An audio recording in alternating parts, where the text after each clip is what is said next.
नमस्कार, आदाब। Crime petrol dial 100 में आप सबका स्वागत है। इसकी शादी ऐसे धूमधाम से करेंगे, सारे लोग बरसों तक याद रखेंगे। लेकिन पैसे कहाँ से आएंगे धूमधाम के लिए? आज का ये केस गाजियाबाद से सटे एक इलाके का है, जहां एक ऐसे अपराध की रचना की गई जो सोच से भी परे है। एक ऐसा सनसनीखेज जुर्म जिसने पुलिस डिपार्टमेंट की रातों की नींद और दिन का चैन छीन लिया। सुरंग खोद के बैंक लूटा है, मतलब तगड़ी प्लानिंग की होगी। इंसान 2 ही बार गड्ढा खोदता है, जब ज्वेलरी छुपानी हो तब, या किसी की लाश।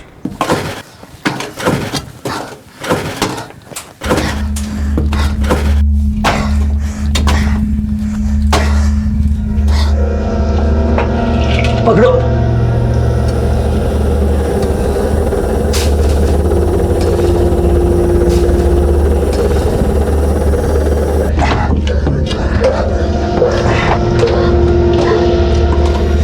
पकड़ो।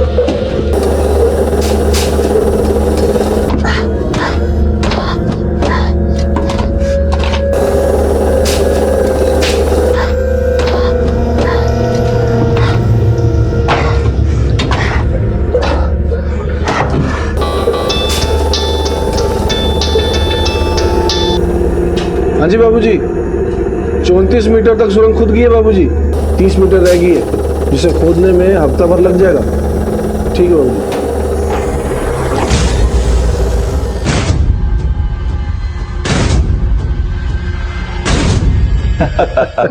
नहीं, 17 तारीख तक सारी तैयारियां हो जाएगी, आप चिंता न करिए। जी बहुत अच्छा, बहुत अच्छा। ये लोग आ गई हमारी रेशमा।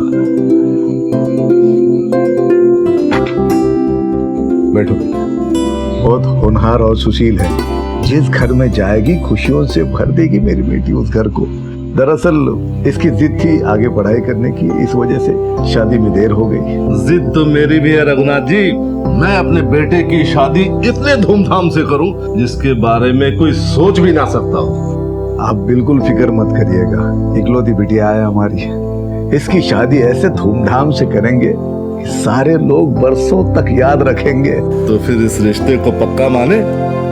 आप अपने बात से मुकरिएगा तो नहीं? अरे नहीं, आप बिल्कुल फिक्र मत करिएगा भंडारी जी। अरे अब तो समझी जी कहिए। तब तो इसी बात पे मुंह मीठा करना बनता है।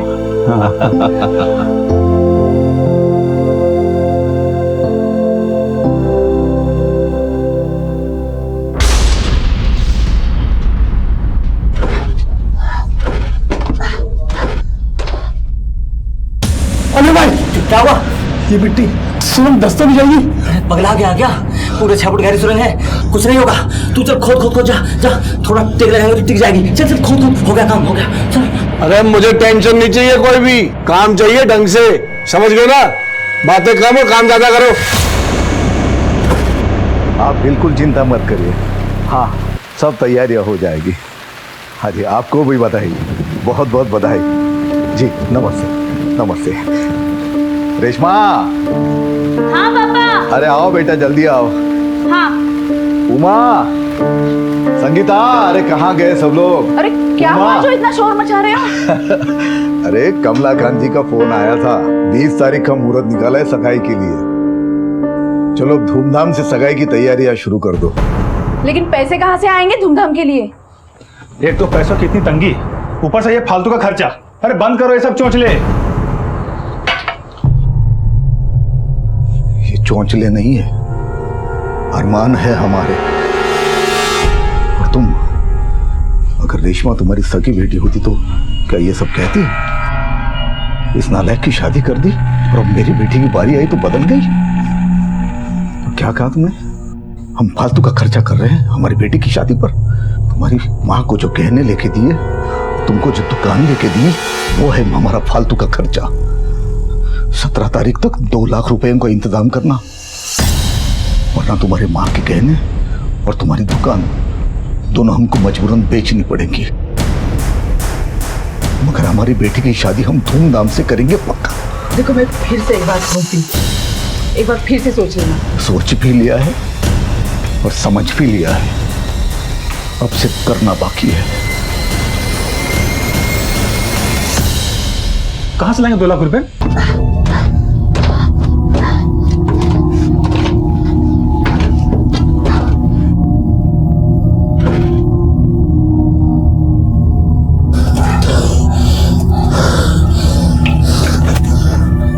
अनिल भाई चक्कर आ रहे हैं मुझे। क्या हुआ? महाराज अनिल भाई मुझे पानी में अच्छा दम घुट रहा है मेरा। अनिल भाई बाहर निकालो दम घुट रहा है इसका।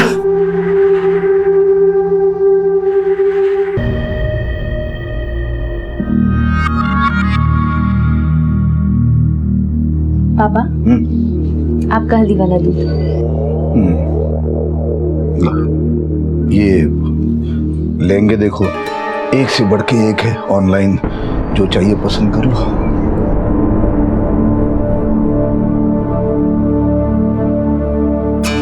पापा एक बात कहूं, मुझे विप्लव की दुकान बिकवाकर शादी नहीं करनी। अच्छा बैठ।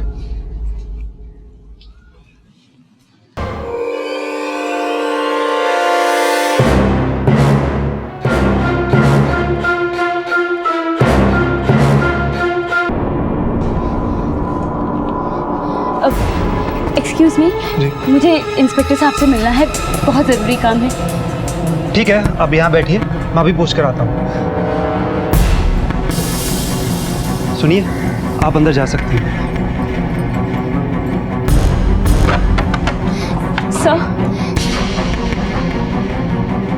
सर, मेरे पापा न जाने कहाँ चले गए हैं। प्लीज प्लीज उन्हें ढूंढ निकालिए। आप बैठिए, बोलिए। सर, मेरे पापा रघुनाथ त्रिवेदी 17 अगस्त की शाम से लेकर अब तक गायब हैं। उनका नंबर भी स्विच ऑफ आ रहा है, पता नहीं कहाँ चले गए हैं। कुछ आइडिया है कोई घर से कहाँ गया है वो? नहीं सर, कुछ बता के नहीं गए। कल मेरी सगाई है, उसकी भागदौड़ में लगे हुए थे। और हाँ, शादी के लिए भी वो काफी लोगों को मिल रहे थे ताकि पैसे इकट्ठा कर सके। मैंने सबको पूछ लिया सर, किसी को कुछ नहीं पता। ये रघुनाथ जी काम क्या करते हैं? प्रिंसिपल की पोस्ट से 3 महीने पहले ही रिटायर हुए हैं। देखिए, रोइए मत, लीजिए।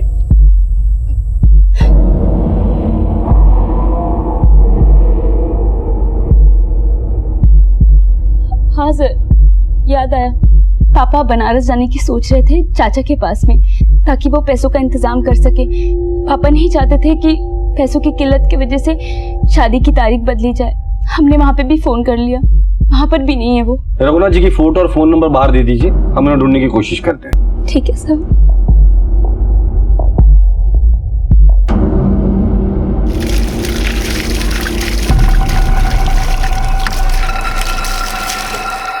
विप्लव, सब ठीक ठाक से हो गया ना? चल जल्दी कपड़े बदल ले।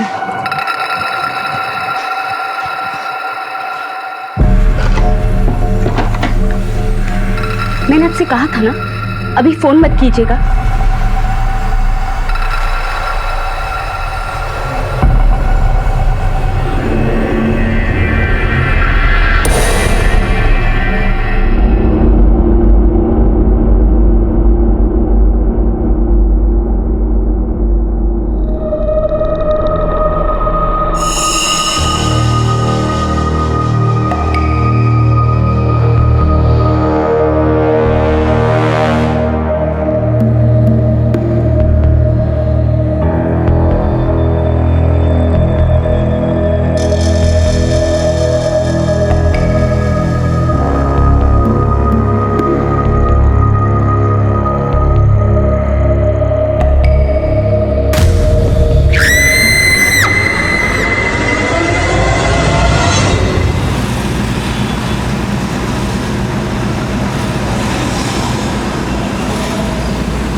लॉकर रूम तुमने खोला था? हाँ सर। तुम कितने बजे आए? मैं अपने टाइम पे आया था सर, पर सुबह को आया जब ऐसा कुछ नहीं था। ऐसा मैं दिखा।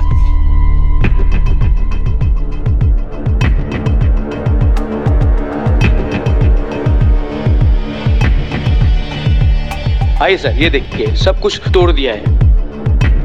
ये देखिए सर, 4 दिन बाद बैंक खुले सब, और वो सारे लॉकर तोड़े हुए सर, सब कुछ लूट के ले गए। सर मेरे हिसाब से कम 6 से 7 करोड़ रुपए के कैश और गहने हैं। सुरंग खोद के बैंक लूटा है, मतलब तगड़ी प्लानिंग की होगी। गुप्ता, सुरंग में उतरो और देखो ये बाहर कहाँ निकलता है। जी साहब।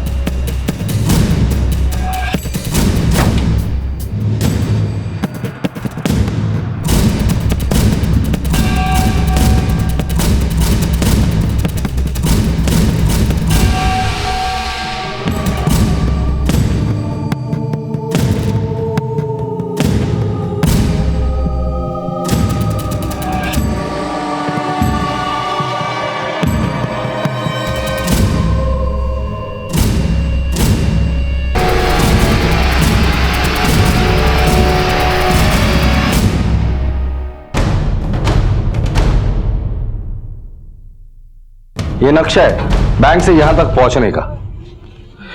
इतना बड़ा सुरंग खोदा है, मतलब बहुत दिन लगे होंगे।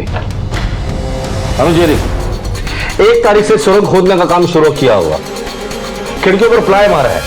इसका मतलब अंदर क्या चल रहा है ये किसी को दिखाई ना दे और आवाज बाहर नहीं जानी चाहिए। खाने पीने का सामान है, मतलब तैयारियां बहुत दिनों से की होगी। सांप बिल बनाकर खजाने की रक्षा करता है, पर इन सांपों ने बिल बनाकर खजाना लूटा है। गुप्ता, आसपास में जितने भी हार्डवेयर वाले हैं उनसे जाके पूछना कि खुदाई का सामान और प्लाईवुड हाल ही में किसने खरीदा था। Yes sir. सर लगता है पैसों की बंटवारे को लेकर आपस में झगड़ा हो गया होगा, तो इन्हीं के साथियों ने इन्हें मार दिया। या फिर ये भी हो सकता है कि काम निकल जाने के बाद सबूत मिटाने के लिए मार दिया हो। अनुज, जो लोग इतने प्लानिंग कर सकते हैं ना, वो लोग कुछ भी कर सकते हैं। बॉडीज को पोस्टमार्टम के लिए भेज दो और फॉरेंसिक टीम को बुलाकर घर को अच्छी तरह से चेक करो और आसपास के पुलिस स्टेशन में इन दोनों की फोटोग्राफ्स भेजकर ये पता करो कि इन दोनों का कोई क्रिमिनल रिकॉर्ड था या नहीं। और सबसे पहले ये घर किसके नाम पर था और यहाँ कौन रहता था ये पता करो। सर। मैनेजर साहब। हाँ सर। जिसने भी ये काम किया बड़े प्लानिंग के साथ किया है। मुझे आपके बैंक की सीसीटीवी फुटेज चाहिए और एम्प्लॉयज के डिटेल्स। मुझे शक है कि आपके एम्प्लॉय का इसी में हाथ हो सकता है, क्योंकि वही लोग हैं जो बैंक का चप्पा चप्पा जानते हैं। आपको किसी पे शक? नहीं सर, मुझे अपने एम्प्लॉय में से किसी पे शक नहीं। ठीक, चलिए। हाँ साहब, ये कभी कभार 4 बंदों का चाय लेने आता था, लेकिन बहुत कम बोलता था साहब। साहब हमें लगा घर पे रिनोवेशन का काम जोरों शोरों से चलता रहेगा। कौन है, क्या कर रहा है, इस पर कभी हमने गौर नहीं किया।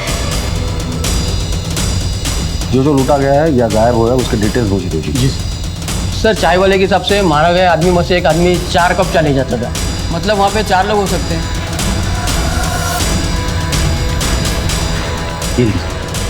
सर टोटल 86 लॉकर, उसमें से 50 लॉकर तोड़े गए थे। मैंने आपको सीसीटीवी फुटेज और स्टाफ डिटेल्स के बारे में पूछा था, उसका क्या हुआ? सर मैं आपसे पूछा था। Thank you sir. उस घर के मालिक का पता चल गया है। नाम सुनेंगे तो आप हैरान हो जाएंगे। कौन है? आज सुबह रेशमा जिस रिटायर्ड प्रिंसिपल की रिपोर्ट लिखवाने आई थी वही है। मेरे पापा रघुनाथ त्रिवेदी 17 अगस्त की शाम से लेकर अब तक गायब हैं। एक लंबी सुरंग खोदकर लुटेरों ने एक असंभव दिखने वाली घटना को अंजाम दिया था। इस लूट को अंजाम देने का तरीका और प्लानिंग दोनों को बहुत सूझबूझ के साथ अमल में लाया गया था। एक तरफ घर में 2 अनजान लोगों की लाशें मिली थी और दूसरी तरफ यह पता चला था कि वो घर लापता हुए रघुनाथ त्रिवेदी का था। ये दोनों ही बातें पुलिस के लिए चौंका देने वाली थी। आखिर क्या हकीकत थी उन 2 लोगों की मौत की और रघुनाथ के लापता होने के पीछे रहस्य क्या था? क्या रघुनाथ त्रिवेदी इस रॉबरी में शामिल था या फिर यह मामला इससे भी ज्यादा संगीन था?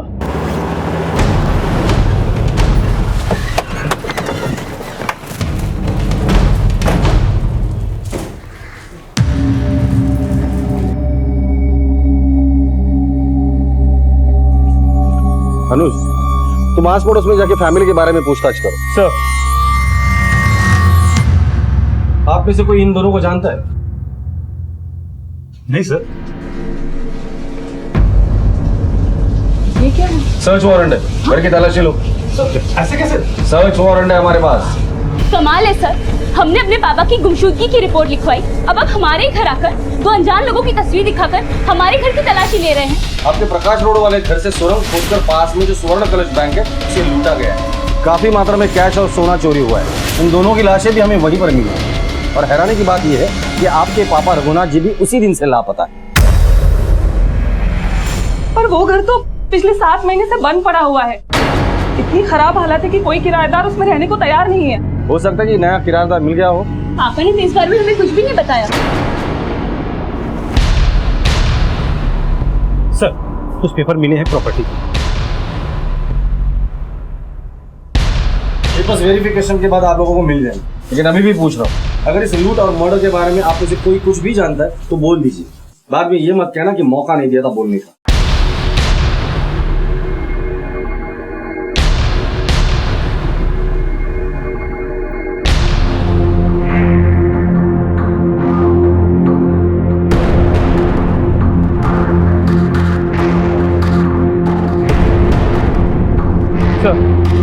आस पड़ोस के लोगों से पता चला कि घर के लोगों की आपस में बनती नहीं। इसके अलावा ये भी बताया कि रघुनाथ जी को पैसे की काफ़ी ज़रूरत, काफ़ी कर्जे में, बेटी की शादी के लिए पैसे नहीं। लेकिन इस कॉन्ट्रैक्टर का कहना है कि इसे तैयारी के पैसे एडवांस में दे दिए गए।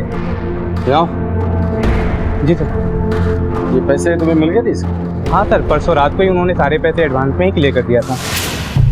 आपने जितने पैसे बोले थे उतने हमने लाए। जी। हमारी बेटी की शादी में कोई कमी नहीं होनी चाहिए। ठीक। सर, आप लोग कैसे मेरे पापा पर शक कर सकते हैं? वो बहुत ही अच्छे और ईमानदार इंसान है। हमने कई शातिर अपराधियों को देखा है जो अपराध करने के पहले अपने आप को शरीफ दिखाते हैं। इस वक्त सारे सबूत आपके पापा के खिलाफ है। एक बात बताओ, अगर शादी के लिए पैसे नहीं थे तो इतनी तैयारी कैसे हो रही है? उन्होंने कहा था उन्होंने पैसों का बंदोबस्त कर लिया। लेंगे, देखो ऑनलाइन जो चाहिए पसंद करो, पैसों की चिंता मत करो। बैंक लूट कर। अगर आपको मेरे पापा पर इतना ही शक है ना, तो ढूंढ निकालिए उनको। क्या करना है और क्या नहीं करना है हम अच्छी तरह से जानते हैं। आपकी सलाह की जरूरत नहीं हमें।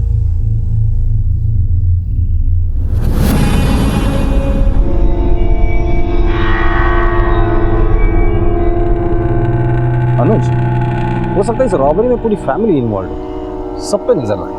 सर,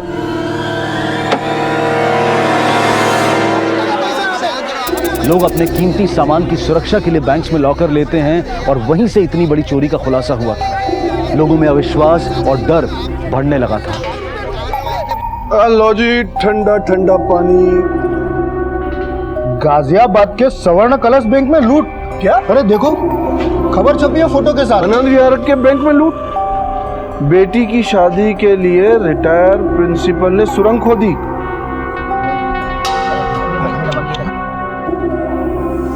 ठीक है, थैंक यू सर। उन दोनों मरे हुए लोगों की पोस्टमार्टम रिपोर्ट के मुताबिक उन्हें एक देसी पिस्टल से मारा गया है, वो भी 1 मीटर से कम की रेंज से। ये रघुनाथ के कॉल रिकॉर्ड्स क्या कहते हैं? सर, उनकी मोबाइल की लास्ट लोकेशन उस 5 किलोमीटर के रेडियस में, जहां उनका अपना घर और बैंक दोनों पड़ता है। इसके अलावा और कुछ पता नहीं चला है। रघुनाथ के फोन रिकॉर्ड पे जितने भी कॉल्स आए थे सबको वेरीफाई करो, शायद कुछ हाथ लग जाए। सर, उनके बैंक के सामने वाले घर के पड़ोसियों के हिसाब से उनके घर में करीब 2 हफ्ते से ज्यादा से काम चल रहा है और उसी बीच रघुनाथ जी भी गायब हो गए। सर, मुझे तो लगता है या तो इस लूट का हिस्सा है या उनके साथ कोई साजिश हुई है। अगर उनके साथ साजिश हुई है तो अभी तक उनकी लाश क्यों नहीं मिली हमें? सर, ये देखिए बैंक के पिछले 2 हफ्ते के सीसीटीवी फुटेज। सर, ये रघुनाथ जी जिस आदमी से बात कर रहे हैं, ये मरे हुए उन 2 लोगों में से एक है।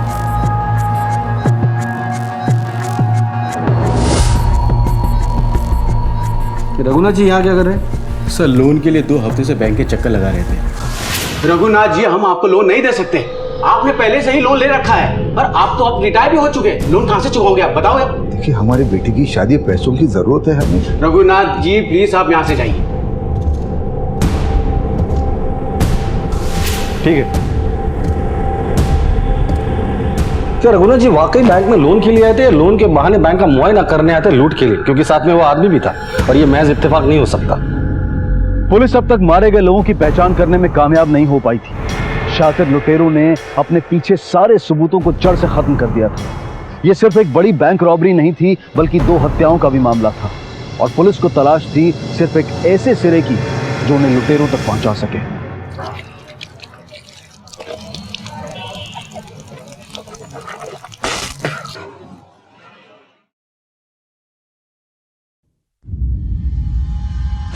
वीर जी, 1 मिनट अखबार दिखाना।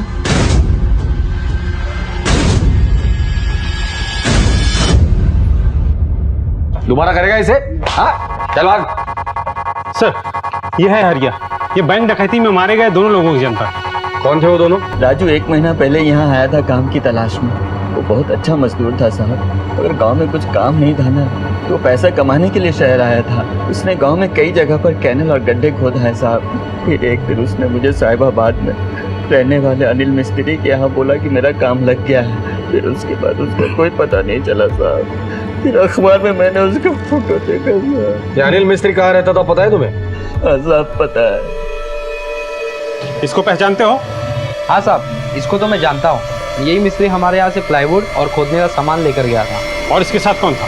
और इसके साथ कौन था साहब, मुझे पता नहीं। सर, उस दुकान का पता चल गया है जहाँ से बैंक में चोरी के लिए प्लाईवुड और खुदाई का सामान खरीदा गया। अनिल मिस्त्री ने पूरी डीलिंग अकेले ही की। सर, एक बात और, विप्लव ने पिछले हफ्ते अपने घर के पास के हार्डवेयर शॉप से खुदाई का सामान खरीदा था, जैसे फावड़ा और गेट। तुम हरिया के साथ अनिल मिस्त्री के घर पे जाओ, विप्लव की खबर मैं लेता हूँ। सर,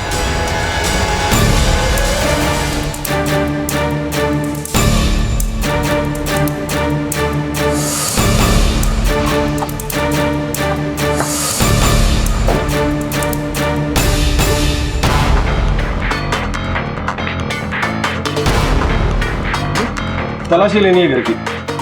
फिर से? हाँ, कुछ चीजें छूट गई थी। घर का कोना कोना छान मारो। सर आप गलत शक कर रहे हैं हम लोगों के ऊपर।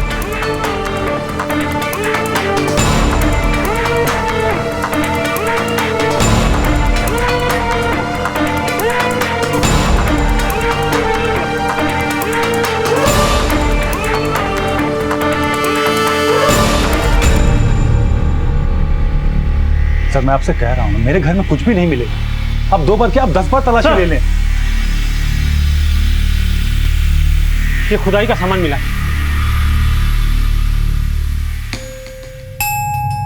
पिछली बार अगर अच्छे से तलाशी ली होती तो दोबारा यहाँ आने की नौबत नहीं आती। ये सामान तुमने पिछले हफ्ते में क्यों खरीदा था? माँ ने कहा था सर। कुछ बोलेंगी आप? वो इन्होंने हमें धमकी दी थी कि अगर पैसों का इंतजाम नहीं कर पाए तो वो मेरे गहने और विप्लव की दुकान बेच देंगे। 17 तारीख तक 2 लाख रुपए का इंतजाम करना, वरना तुम्हारी माँ के गहने और तुम्हारी दुकान दोनों हमको मजबूरन बेचनी पड़ेगी। हम डर गए थे। मैंने मेरे सारे गहने और विप्लव की दुकान के कागजात एक डिब्बे में भर दिए और यही जमीन में गाड़ दिए।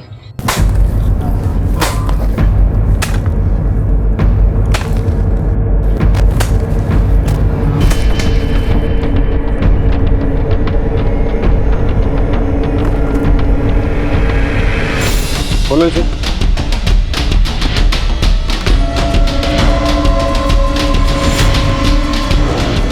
लगता है आप लोगों को गड्ढा खोदने का काफी तजुर्बा है। बैंक में सुरंग भी ऐसे ही बनाया था क्या? इंसान 2 ही बार गड्ढा खोदता है, जब ज्वेलरी छुपानी हो तब, या किसी की लाश। ज्वेलरी और पेपर को वेरीफाई कराओ, इनके है या लूट के। ओके। सवाल अब भी यही था कि रघुनाथ कहाँ थे। क्या उनका इस चोरी में कोई हाथ था या उनके परिवार में से किसी का कोई हाथ था? मारे गए 2 लोगों की शिनाख्त राजू मजदूर और अनिल मिस्त्री के रूप में हो चुकी थी।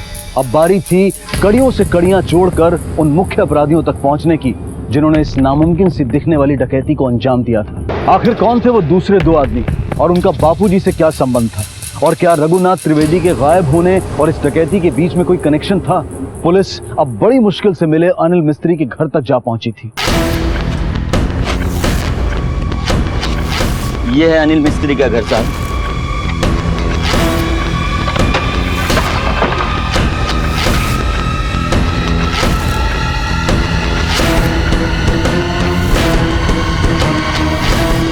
सर नोट मिले हैं। ये तो सभी नए नोट, वो भी एक ही सीरीज के, मतलब किसी को एक साथ दिए गए हों। इन नोटों की सीरीज के नंबर को रिजर्व बैंक भेजो, पता करो कि कौन से बैंक को अलर्ट हुए। सर बैंक के सारे एम्प्लॉय की डिटेल्स को वेरीफाई किए, लेकिन कुछ हाथ नहीं लगा। और रघुनाथ जी के घर से जो डॉक्यूमेंट्स मिले थे उससे भी कुछ खास पता नहीं चला। ठीक है, कॉल रिकॉर्ड्स का क्या हुआ?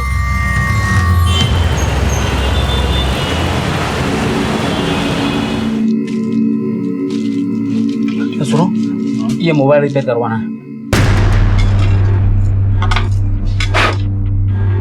इसमें तो मिट्टी भर गई है, कम से कम 500 रुपए लगेंगे, कल आना। ये मोबाइल में ऐसे नहीं छोड़ सकता, तुम अभी के अभी से रिपेयर कर दो। मैं तुम्हें 2000 रुपये देता हूँ। ले लो 2000 रुपये। अरे मोबाइल 1500 का है ये, तुम रिपेयर करो ना। सर रघुनाथ जी की सारी कॉल्स वेरीफाई की, मगर कुछ हाथ नहीं लगा। हो सकता है इस रॉबरी के लिए रघुनाथ ने कोई नया नंबर इस्तेमाल किया। जितने भी सर्विस प्रोवाइडर है उनसे जाके पता करो क्या उन्होंने रघुनाथ या उसके फैमिली को कोई नया नंबर इशू किया है या नहीं। Okay sir.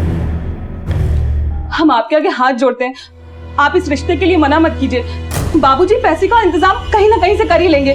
देखिए, हम किसी बैंक डकैत के घर में अपने बेटे की शादी नहीं कर सकते। बाबूजी ऐसा कर ही नहीं सकते, आपको जरूर कोई गलतफहमी हुई है।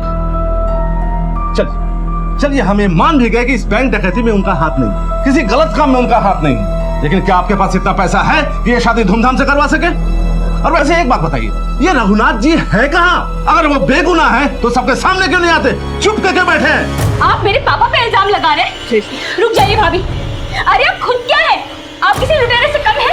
ये अच्छे कपड़े पहनकर कल्चर की आड़ में लड़की वालों को लूटते हैं आप। बड़ा बदतमीज लड़की है तुम, तुम्हें तमीज नहीं कि सत्य से बात करना चाहिए। बदतमीज मैं नहीं, आप हैं। मनमानी शर्तें रखकर आप लड़की वालों को तोड़ के रख देते हैं। आप निकल जाइए इस घर से। मैं तो जाऊंगा, लेकिन कौन करेगा ऐसे डकैतों के घर में शादी?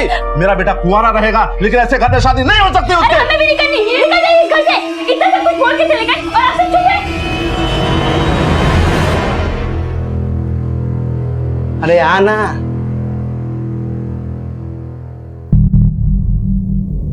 ये चैन हमें बेचनी है। बिल है इसका आपके पास? नहीं। ये चेन तुम्हारी है? हमें नहीं बेचनी है चैन। चलो। अरे रुको, सुनो तो।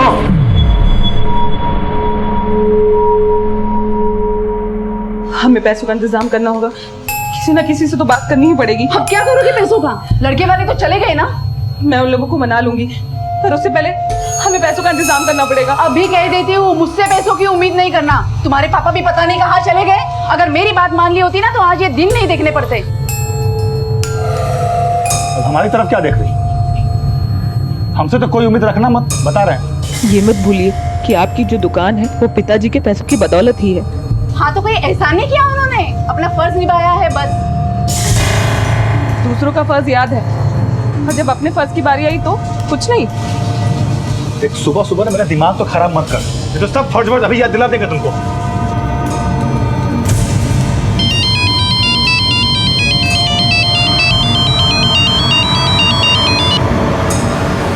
रेशमा, उमेश बात कर रहा हूँ। देखो रेशमा, तुम पैसों की चिंता मत करो, मैंने सारा इंतजाम कर लिया है। रेशमा, मैं अपने मम्मी पापा को मना लूंगा, बस तुम उन्हें एक बार सॉरी बोल देना।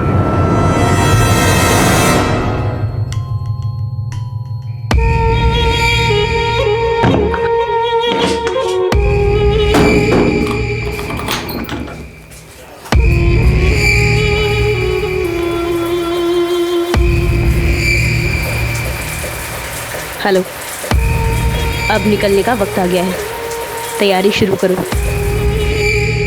जहां एक तरफ रेशमा को विप्लव और उमा के तानों का सामना करना पड़ रहा था, वहीं दूसरी तरफ संगीता उसका भला सोच रही थी और रघुनाथ त्रिवेदी का अब तक कुछ पता नहीं लग पाया था। पुलिस के शक के दायरे में सिर्फ रघुनाथ का परिवार नहीं था, बल्कि वो राजू और अनिल मिस्त्री से जुड़ी हर कड़ी को जोड़कर देख रही थी।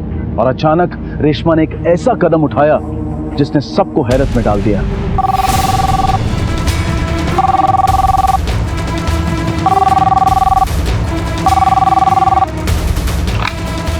पीएसआई अनुज, गाजियाबाद पुलिस स्टेशन। सर, मैं संगीता बोल रही हूँ। हाँ बोलिए। रेशमा घर पर नहीं है और उसका सामान भी घर पर नहीं है। क्या? पता नहीं कहाँ चली गई है। सर, आप घर पे जल्दी आ जाइए। ठीक है माते।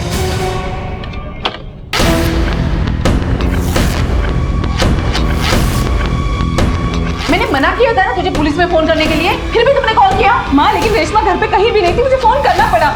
अरे रेशमा, रेशमा जब चाहो तब तुम उसका ही नाम लेती हो। मरने दो उसे जहाँ चली गई है वो। माँ, अब क्यों अपनी मत चल। सर, मैंने ही आपको फोन किया था, रेशमा घर पर कहीं भी नहीं है और उसका सामान भी गायब है। सामान लेकर गई, इसका मतलब प्लानिंग के साथ उसने घर छोड़ा। अरे नाम खराब कर दिया है कलमुई ने हमारा, अब वो वापस ना आए वो ही बेहतर है। पहले आपके पति रघुनाथ जी गायब हो जाते, फिर आपकी बेटी रेशमा। ये माजरा क्या है? हम पता लगा लेंगे। सर, इस बैंक रॉबरी में रेशमा भी शामिल तो नहीं? हो सकता है बाप बेटे ने मिलकर ये बैंक रॉबरी की हो। बाप की लाडली थी ये रेशमा। अगर रघुनाथ जी कहीं छुपे हुए तो रेशमा उससे मिलने की कोशिश जरूर करे। हो सकता है कि रेशमा ही हमें रघुनाथ और बैंक रॉबरी में शामिल लोगों तक पहुंचा दे। रेशमा के कॉल रिकॉर्ड निकालो और उसकी फोटोज हर पुलिस स्टेशन में सर्कुलेट करो और खबरियों को काम पे लगा दो। सर, रेशमा के कॉल रिकॉर्ड्स, उसका फोन स्विच ऑफ होने से पहले आखिरी बार इस नंबर से बातचीत हुई। ये नंबर अभी भी एक्टिव है? जी सर, अभी भी एक्टिव है।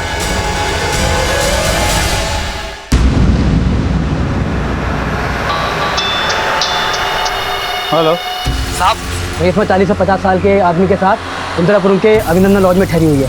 ठीक है, तुम उन पे नजर रखो। सर, खबरी का फोन आया, रेशमा को एक 40-50 साल के आदमी के साथ इंदिरापुरम के अभिनंदन लॉज में देखा गया। हो सकता है वो रघुनाथ के साथ हो। खबरी को बोल देना उस पर नजर रखे और उठाकर लेकर आना उसे। सर। पुलिस अब तक रघुनाथ का पता नहीं लगा पाई थी और इतनी बड़ी बैंक डकैती से जुड़े हर पहलू की बारीकी से जांच कर रही थी। और रेशमा का इस तरह घर से भागकर किसी के साथ देखा जाना एक बड़े खुलासे का संकेत दे रहा था।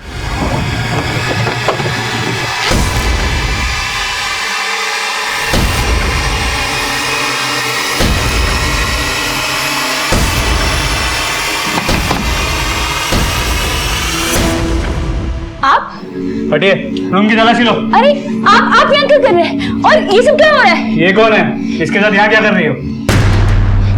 ये मुकुल है। हम दोनों एक दूसरे से प्यार करते हैं। प्यार? हाँ सर। ले चलो इन्हें। लेकिन हो क्या रहा है सर? अरे सर, बात सुनिए सब। क्या प्लान था?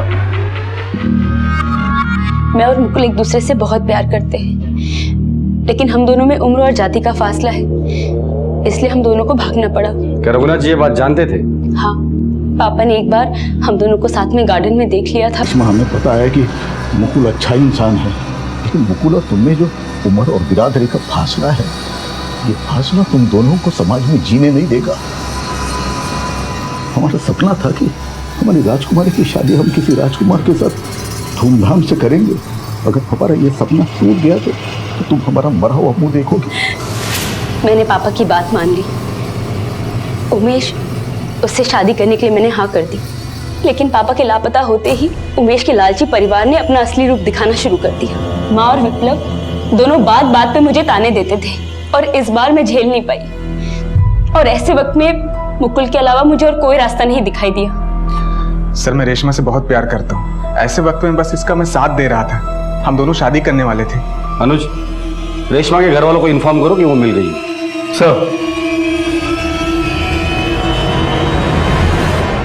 सर, लगता नहीं इस बैंक रॉबरी में रघुनाथ जी के साथ उनका कोई फैमिली मेंबर शामिल था। अगर कोई भी शामिल नहीं था तो फिर रघुनाथ गायब क्यों हो गया? सर, वो 1000 के नोटों की सीरीज जो मैं अनिल मिस्त्री के घर से मिली थी, वो मयूर विहार के पीसीबी बैंक के एटीएम को अलॉट हुई थी। गुड। अनुज, उस एटीएम में जब कैश डिपॉजिट हुआ था उस दिन से लेके एक हफ्ते तक की सारी सीसीटीवी फुटेज होगा। सर,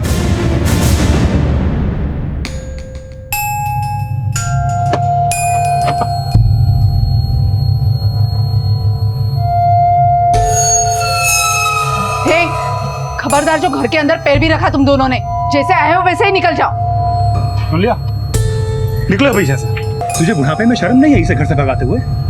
हाँ, आज जिसकी वजह से बाबूजी ने घर छोड़ दिया है और अब ये लड़की हमारे मुंह पे कालिक पोत रही है। अरे यही तो फर्क है ना इसकी और हमारी बिरादरी में। देखिए, मेरी बिरादरी के बारे में बात मत करिए, अपने गिरेबान में झांकिए। एक तो आप लोग अपना फर्ज नहीं निभाते और जो निभाता है उसकी मदद भी नहीं करते। खोट तो आपकी बिरादरी में है। निकल जाओ, जान से मार दूंगा मैं।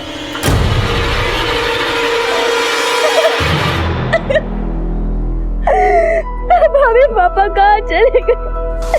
क्या दुनिया बदल रही है। हर आदमी चोरी चकारी, लूटपाट, डकैती से पैसा कमाना चाहता है।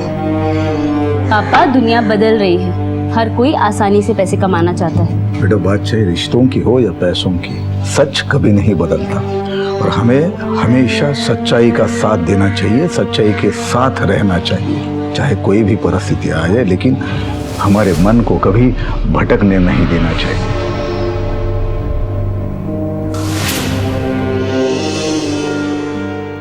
सर, उस एटीएम के सीसीटीवी फुटेज को चेक किया तो पता चला उन 2 दिनों में सिर्फ 6 लोगों ने 10,000 या उससे ज्यादा की अमाउंट विड्रॉ की। जब इन 6 अकाउंट्स को हमने वेरीफाई किया तो पता चला उनमें एक अकाउंट ऐसा है जिसमें कभी 5 या 10,000 से ज्यादा बैलेंस था ही नहीं, लेकिन अचानक 3 हफ्ते पहले उसमें 2 लाख रुपए डिपॉजिट हुए। अच्छा, चलो पता करते हैं उस अकाउंट का इस सुरंग के साथ क्या कनेक्शन है। सर, उन नई सीरीज की करेंसी रीफिल हुई थी जो अनिल मिस्त्री के यहाँ से मिली थी। पुलिस ने हर एक अकाउंट होल्डर को वेरीफाई करना शुरू किया जिसने इस बीच वहाँ से पैसे निकाले थे, और फिर हाथ लगा एक ऐसा अकाउंट होल्डर जिसके लगभग खाली पड़े अकाउंट में 3 हफ्तों में अचानक एकदम से पैसों की ट्रांजैक्शन बढ़ गई थी। पुलिस का उस पर शक अब यकीन में बदल गया। नई सीरीज की करेंसी रीफिल हुई थी जो अनिल मिस्त्री के यहाँ से मिली थी। पुलिस ने हर एक अकाउंट होल्डर को वेरीफाई करना शुरू किया जिसने इस बीच वहाँ से पैसे निकाले थे, और फिर हाथ लगा एक ऐसा अकाउंट होल्डर जिसके लगभग खाली पड़े अकाउंट में 3 हफ्तों में अचानक एकदम से पैसों की ट्रांजैक्शन बढ़ गई थी। पुलिस का उस पर शक अब यकीन में बदल गया।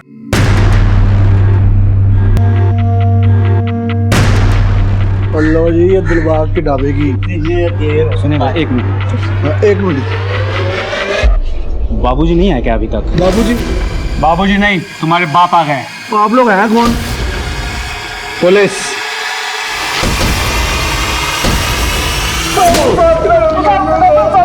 अब सच्चाई का सुरंग खोदना शुरू कर दो वरना और मारूंगा। हमको हमारे लीडर बालेश्वर बाबूजी ने ये बैंक लूटने का प्लान बनाया था। हमने उस जगह की अच्छी तरह से रैकी की हुई थी और लूट का सही समय देख रहे थे। मैं पहले बिल्डिंग कॉन्ट्रैक्टर के पास काम करता था, उसके साथ मैप बनाता था, इसलिए थोड़ी बहुत जानकारी थी कंस्ट्रक्शन की। मैंने पूरे एरिया को अच्छे से चेक किया था साहब कि बीच में कोई सीवर लाइन या वायरिंग या कोई बिल्डिंग कंस्ट्रक्शन की फाउंडेशन न रखी।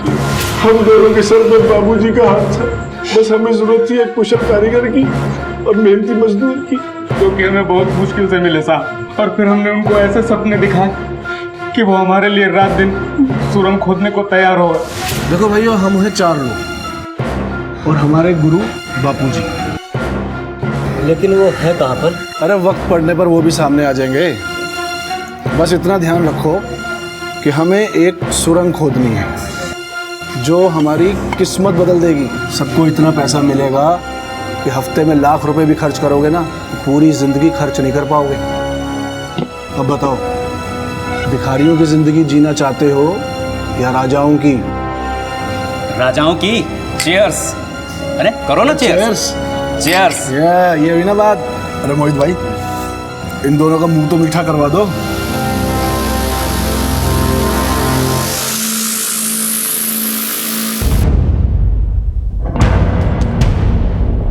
कल शाम को यहीं मिलना, परसों से काम शुरू, ठीक है? वक्त पे आ जाना। हमें 2 ऐसे लोगों की जरूरत थी जो हमारे करीबी भी ना हो और उन्हें पैसों की सख्त जरूरत हो। हमने उनसे ही सारा काम करवाया और अनिल मिस्त्री को हमने बैंक भेजा ताकि वो बैंक की रेकी कर सके। जहाँ उसे रघुनाथ जी मिले, हार्डवेयर की दुकान से सामान भी उन्हीं से खरीदवाया और चाय भी उन्हीं से मंगवाई। तो फिर उन दोनों को मारा क्यों? क्योंकि उनके मरने से सारे सबूत मिट जाते और हमारा हिस्सा भी कम नहीं होता। तो बाबूजी कॉर्नर मिलेगा कहाँ? बाबूजी, तुम्हें एक हाथ से नमस्ते करूं या दोनों हाथों से? प्लीज बोलना शुरू कर, बोलना शुरू कर। साहब, मेरा उस बैंक में एक अकाउंट और एक लॉकर है और मैं चाहता था कि किसी भी बैंक के स्ट्रांग रूम में कोई सीसीटीवी कैमरा नहीं होना सर। सामने खाली पड़े रघुनाथ जी के घर को देखकर मेरे दिमाग में एक आइडिया है सर। ढाबे का मालिक दिलबाग और मोहित पे मेरे बहुत सारे कर्जे थे, इसलिए उनका कर्जा मुक्त और आगे की जिंदगी ऐशो आराम से बीते, इसलिए मैंने उन लोगों को ये प्लान बताया। इन सब में रघुनाथ जी का क्या रोल था?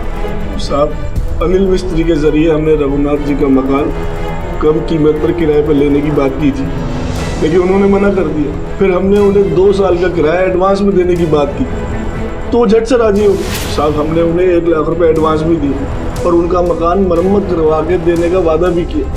अब वो बहुत खुश हो गए थे। सर, उनका इस चोरी से कोई लेना देना नहीं था। साहब, सब कुछ प्लान के हिसाब से चल रहा था, पता नहीं कहाँ से रघुनाथ जी आ गए।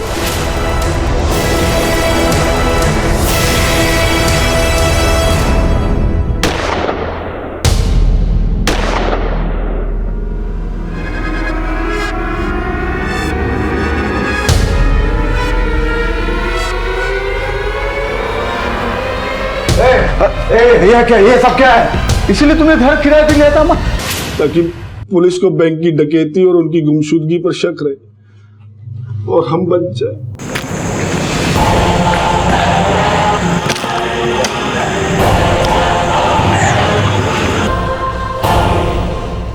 चोरी के सारे गहने मेरे ज्वेलरी शॉप में है। मैं सारे गहने धीरे धीरे पिघला कर बेचने वाला था।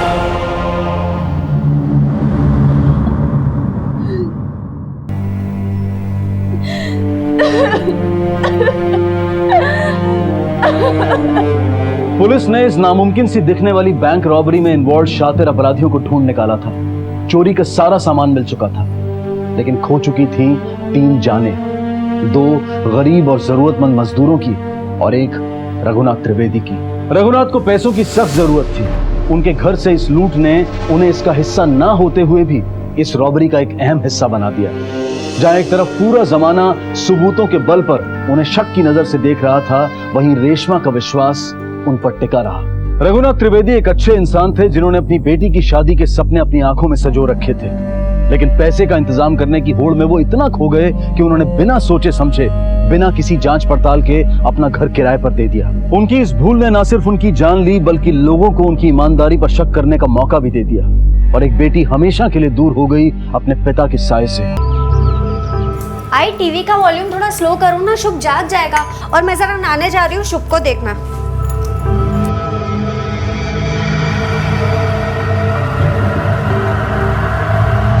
जूने पुराने कपड़े के बदले बर्तन ले लो, कलछी ले लो, कढ़ाई ले लो, बर्तन ले लो। ये बर्तन वाली इधर आ। आई ना मेम साहब। और क्या क्या है तेरे पास? बहुत कुछ है मेम साहब, आप देख लो आपको क्या क्या चाहिए। दिखा।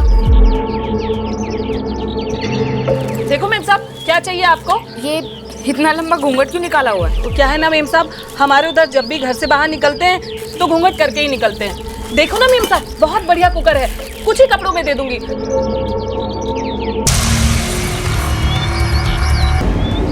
ये ले, कुछ कपड़े कम है, ठीक है, अगली बार ले जाना। मेम साहब जरा इसको रखवा दो ना। बर्तन ले लो। क्या है अजी, दिन भर चे चे चे चे। अभी रुको।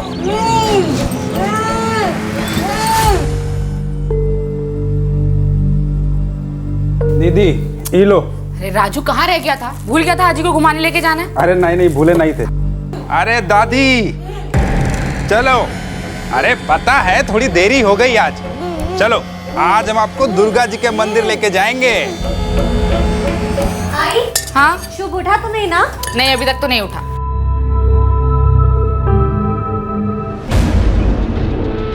आई? आई शुभ? आई शुभ कुठे गेला? अरे वहीं होगा, देखना पालने में। आई पालने में नहीं है शुभ। शुभ कहाँ है? राजू राजू आया था ना, वो राजू तो नहीं लेकर गया ना उसे? राजू तो अभी आजी को लेकर गया घुमाने के लिए। तू रो एक मिनट। शुभ शुभ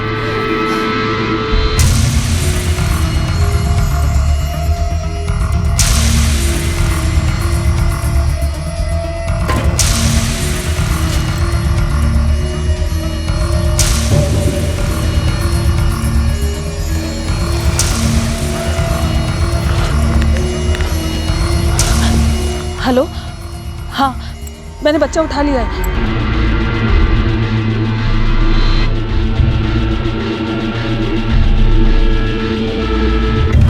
अरे भंवर, 2 प्लाई टेम्पो खड़ा है, पांडे जी का डाल दो उसमें। ए छोटू, वो पांडे जी का टेम्पो आया, उसमें 2 प्लाई डाल दे। अरे राम। हाँ बेटा बोलो। बाबा शुभ कुठे मिळत नहीं। क्या? आप जल्दी से आ जाइए बाबा। हाँ मैं आ रहा हूँ बेटा। क्या क्या हुआ? घर चलो जल्दी। आई शुभ। मिल जाएगा मिल जाएगा।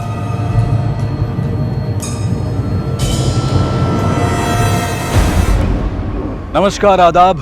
क्राइम पेट्रोल डायल 100 में आप सबका स्वागत है। दिन दहाड़े मुंबई के उपनगर मीरा रोड में पुराने कपड़ों के बदले बर्तन बेचने वाली औरत एक नवजात शिशु को उसकी अपाहिज और गूंगी दादी की आंखों के सामने से उठाकर ले जाती है। इतनी आसानी और तेजी के साथ वो इस काम को अंजाम देती है कि किसी को शक होने के पहले ही वो सबकी आंखों के सामने से इस नवजात शिशु को लेकर ओझल हो जाती है। कौन थी ये औरत और इस बच्चे को चुराकर वो क्या हासिल करना चाहती थी? हम सब ने ऐसे कई किस्से सुने होंगे, अखबारों में पढ़े होंगे, जहां छोटे बच्चों को अगवा कर लिया जाता है। लेकिन हमारा आज का ये केस क्या सिर्फ बच्चे की किडनैपिंग से जुड़ा हुआ है, या फिर बच्चे की किडनैपिंग सिर्फ एक शुरुआत है एक ऐसे खौफनाक अपराध की जिसे देखकर आप हैरान रह जाएंगे।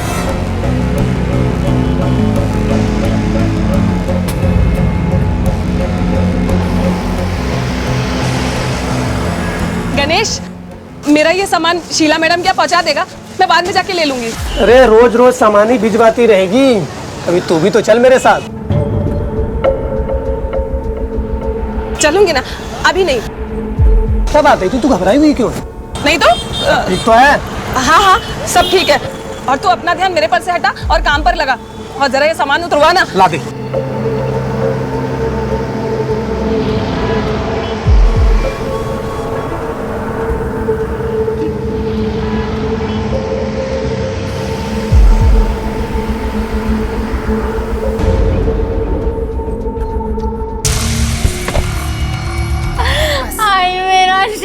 क्या हुआ बेटा, क्या हुआ?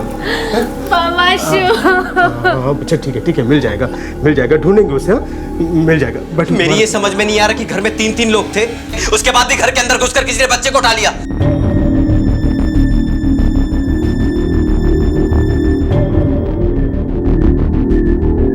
भांग पिए थे क्या सब लोग? पर साहब हम तो घर पर ही नहीं थे। घर पे कोई आया था क्या? पड़ोसी या कोई और? नहीं, लेकिन हाँ एक बर्तन वाली आई थी। मैं उसे पुराने कपड़े देने के लिए अंदर गई, तब था शुभ पालने में, लेकिन जब बाहर आई तो मैंने ध्यान नहीं दिया। ऐसी राह चलती किसी भी औरत के सामने बच्चे को अकेला कैसे छोड़ सकती? अगर वही बच्चों को उठाकर लेके गई है तो ऐसे लोगों को ढूंढना बहुत मुश्किल है।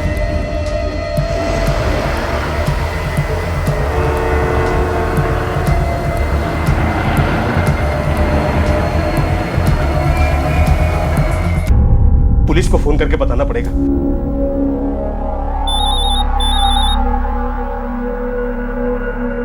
हेलो,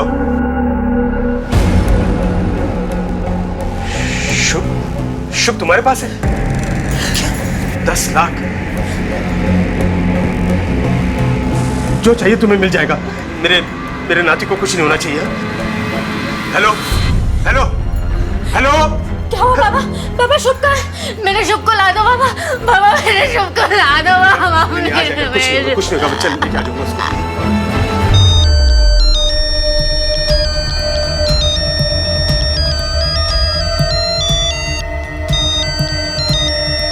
हाँ सेठ। अरे वो थोड़ा सामान ले जाना है विराट तक। किधर है तू? इधर एरिया में हूँ साहब, बस अभी 5 मिनट में पहुँच जाऊँगा। हाँ सर, 10 लाख रुपए मांगे उन्होंने और मेरे पति पैसे देने के लिए तैयार भी हो गए हैं। पुलिस को फोन लगाया आपने? मना किया था ना उन्होंने, फिर क्यों किया आपने फोन? ये क्या किया तुमने? आपको क्या लगता है पैसे बचाने के लिए किया मैंने ये सब? जी नहीं, ये सब मैंने शुभ के लिए किया है। अगर पैसे लेकर भी उन्होंने शुभ को नहीं लौटाया तो? अगर मेरे बेटे को कुछ हुआ ना तो मैं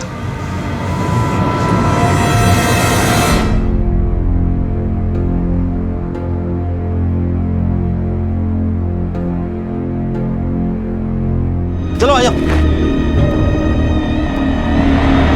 हाँ रखती हूँ। अरे यहाँ तो एक टोकरी है, कोई टूटने वाला सामान तो नहीं है? अरे कुछ नहीं यार, पुराने कपड़े और बर्तन है। तुम लोग माल भरो फटाफट, मैं चाय पी जाता हूँ। अच्छा।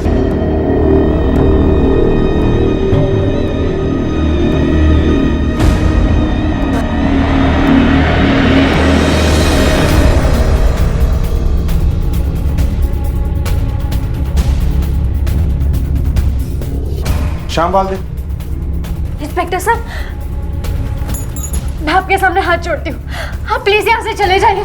हमें आपकी मदद की जरूरत नहीं है। आपकी मदद लेकर हम अपने बच्चे की जान खतरे में नहीं डाल सकते। साहब आप यहाँ से चले जाइए प्लीज। देखिए हम पे भरोसा रखिए।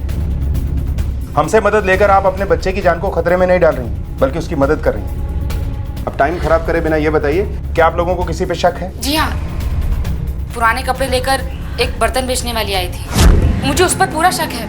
हो ना हो उसी ने हमारे शुभ को उठाया है। उसने ना लंबा घूंघट भी किया हुआ था। इतना लंबा घूंघट क्यों निकाला हुआ है? तो मैं उसका चेहरा नहीं देख पाई। आपने भी उसे नहीं देखा? नहीं, मैं तो नहाने गई थी, आजी और आई बाहर थे। मेरी आई, हो सकता है शायद इन्होंने उस औरत को बच्चे को ले आते हुए देखा, लेकिन ये चल भी नहीं सकती है, बोल भी नहीं सकती। शायद ही आपको कुछ बता। आपने उस औरत को देखा था जो बच्चा उठा के ले गई?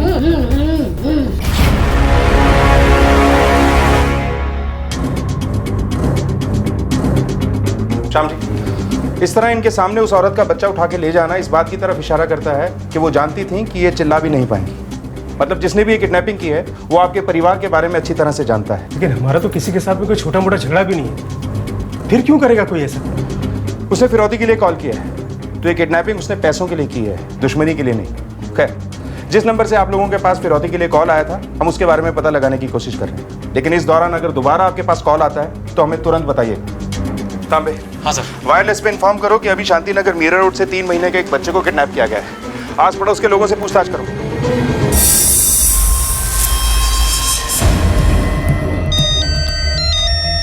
हाँ मंजू। गणेश, तू सामान लेके पहुंच गया ना? अरे मेरे को एक अर्जेंट भाड़ा आ गया था, इसलिए मैं विरार जा रहा हूँ। क्या? तू अभी तक सामान लेके मेम साहब क्या नहीं पहुंचा? तो तेरे को कितना टाइम लगेगा? 1-1.5 घंटे में आ जाऊंगा। क्या 1-1.5 घंटा? चल मैं बाद में बात करता हूँ, बहुत काम है मेरे को। बाय। गणेश गणेश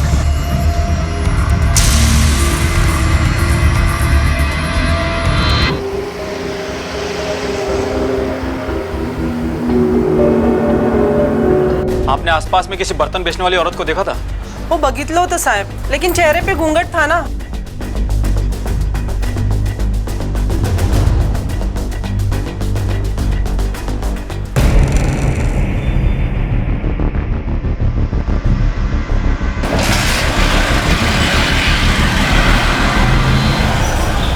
तुम्हारा श्याम सेठ और भंवर कहाँ थे आज सुबह?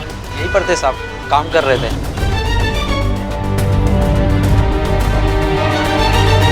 कुछ बताना चाहते हो क्या?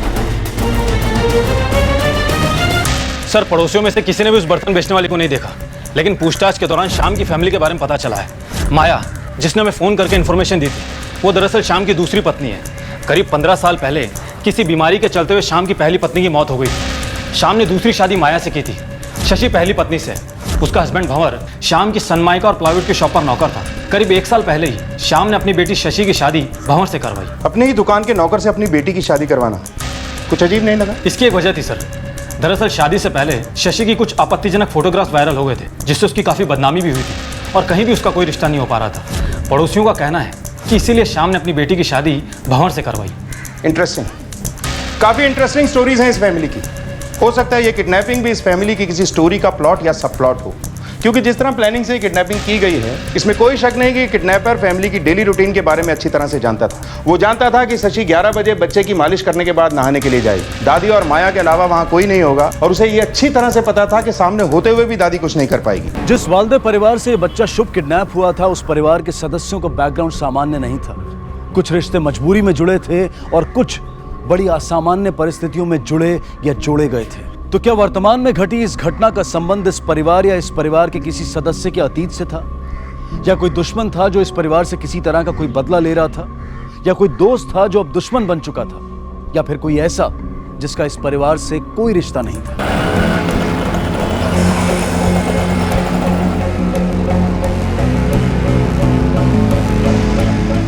हेलो, हाँ गणेश, तू उधर ही रुक, मैं अपना सामान लेने आ रही हूँ। कि तुझे किधर जाना है उधर जा।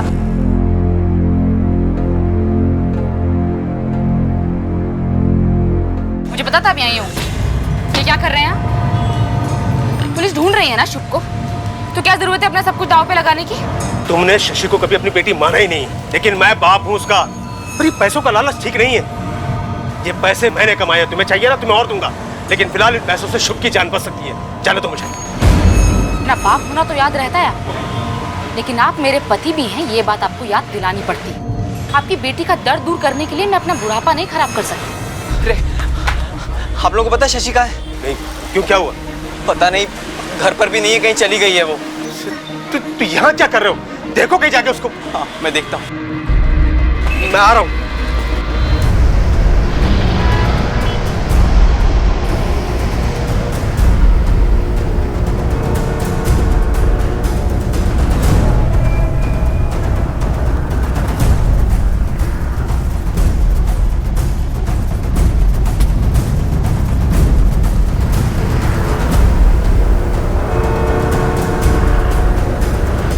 गणेश, तुम मेरी टोकरी किधर है? इधर, ये रही ना तेरी टोकरी।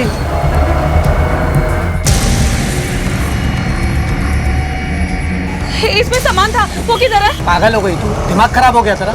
जैसा तूने सामान दिया था वैसे के वैसे लेके आओ। बता तू किधर गया था? अरे यार, मैं जमील भाई के पास गया, उधर से माल लादा और चला आया इधर। किधर है जमील भाई की दुकान? देखो सेठ, जितना हो सक रहा है उतना हम कर रहे हैं, हम 2 ही लोग हैं। अरे सुनो, तुम दोनों गणेश को जानते हो क्या? हाँ, क्यों? वो अभी आधा घंटा पहले टेम्पू लेकर आया था ना इधर सामान उठाने के लिए। उसमें एक टोकरी थी, टोकरी में कुछ सामान था। तुम दोनों ने देखा क्या? नहीं, मैंने सामान रखा और वो चला गया। पक्का तुम लोगों ने कुछ नहीं देखा? नहीं, कुछ नहीं देखा हमने।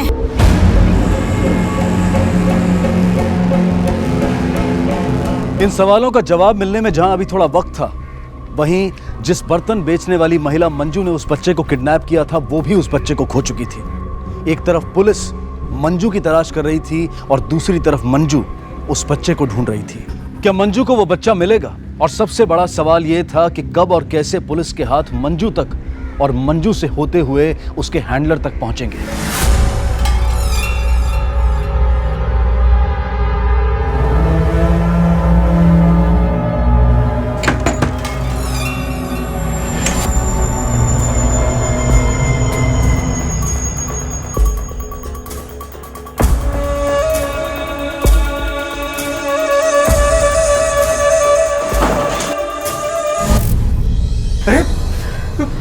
कहाँ चली गई थी बेटा?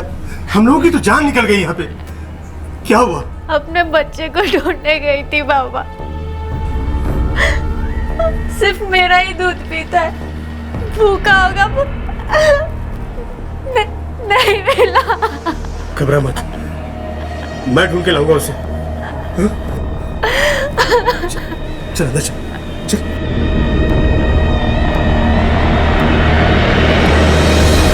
सर, हमारी टीम उस बर्तन वाली औरत का पता लगाने की कोशिश कर रहे हैं, लेकिन फिलहाल कुछ पता नहीं लग पाया है। हम अगर जिस नंबर से वो रैंसम कॉल आया था, वो नंबर मीरा रोड के एक शॉप में लगे पीसीओ का है। उसके ओनर से मैंने बात की है, लेकिन वो भी बता नहीं पाया कि वो कॉल किया किसने था।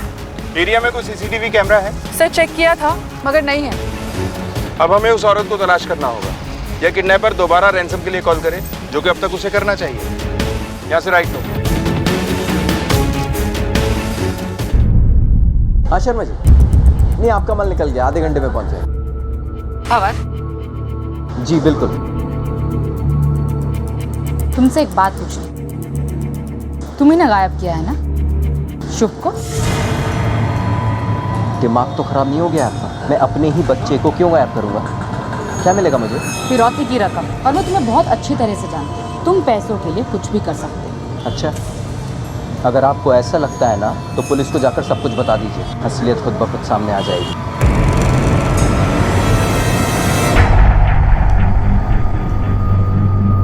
साहब से मिलना था। मैडम, आपने बुलाया था? हाँ, ध्यान से देखो इन औरतों को और बताओ, कहीं इनमें से तो वो औरत नहीं थी? खोलो।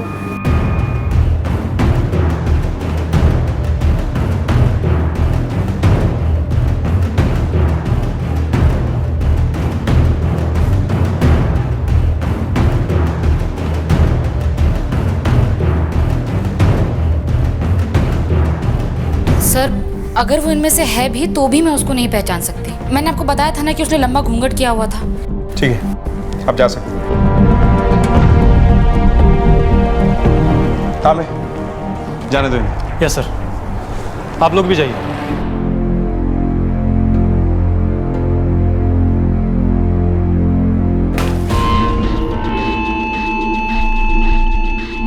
क्या हुआ?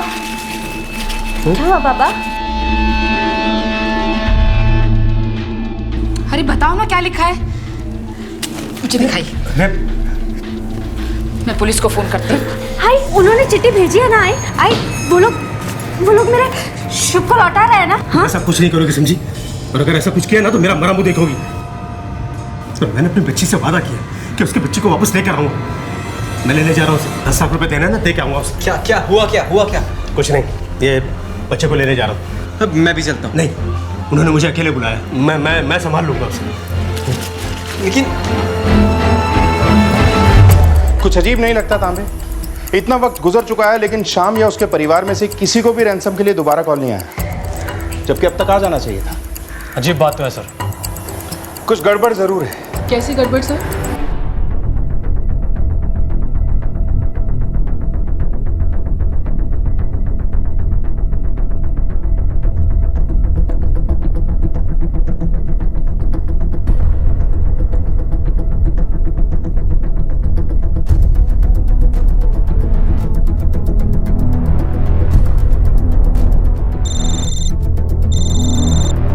बोलो कामले। हाँ सर, शाम अभी निकला है और उसके पीछे भंवर भी निकला है। ठीक है, तुम पीछा करो उसका। हेलो। हाँ, नहीं मिल रहा तो मैं क्या करूं? इसने जानबूझ के तो नहीं किया ना, लेकिन मुझे शक है कि उस भंगार की दुकान में जो औरत है ना, बच्चा उसी के पास होगा। हाँ ठीक है। मंजू को अब तक बच्चा नहीं मिला था, लेकिन बच्चे के परिवार को बच्चे को लौटाने के बदले फिरौती की मांग की जा चुकी थी। तो फिर कौन था ये जिसने ये फिरौती की मांग की थी? या ये मंजू का ही कोई साथी था जिसने पहले बच्चे को मंजू से छीन लिया था और अब मंजू के साथ डबल क्रॉस करके फिरौती की रकम को अकेले ही हजम कर जाना चाहता था? सर शाम का पीछा करते करते मैं यहाँ तक पहुँचा था, न जाने शाम यहाँ से कहाँ गायब हुआ। और भंवर? सर शाम ने भंवर को पिछले नाके से ही वापस भेज दिया। शाम दोनों तरफ आबादी बहुत ज्यादा है, हो सकता है इस तरफ सुनसान रास्ते पे गया हो। चलो। Yes sir.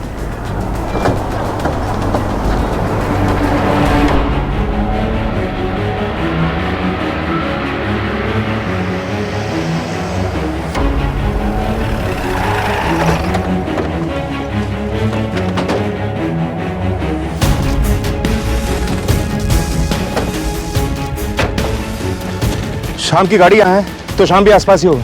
चलो देखते हैं इधर।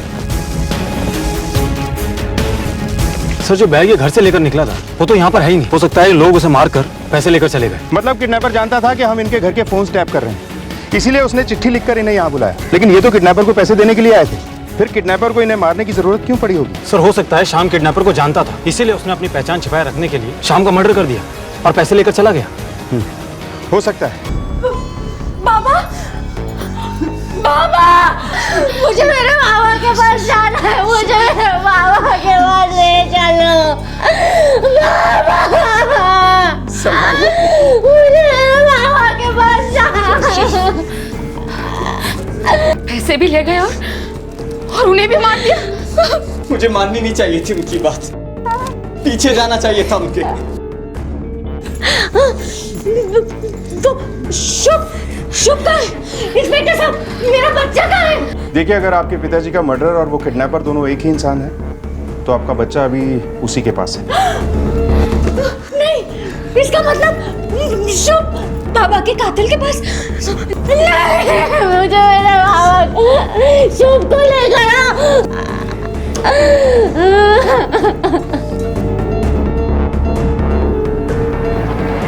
एक नवजात शिशु के अपहरण से शुरू हुआ यह केस अब उसके नाना श्याम वाल्दे के खून में तब्दील हो चुका था। क्या इन दोनों घटनाओं के बीच में कोई कनेक्शन था, या फिर ये दोनों अपराध दो अलग अलग लोगों द्वारा या फिर दो अलग अलग गिरोह द्वारा किए गए थे? एक के बाद एक हुई इन दो घटनाओं ने पुलिस और पूरे परिवार को झकझोर कर रख दिया था।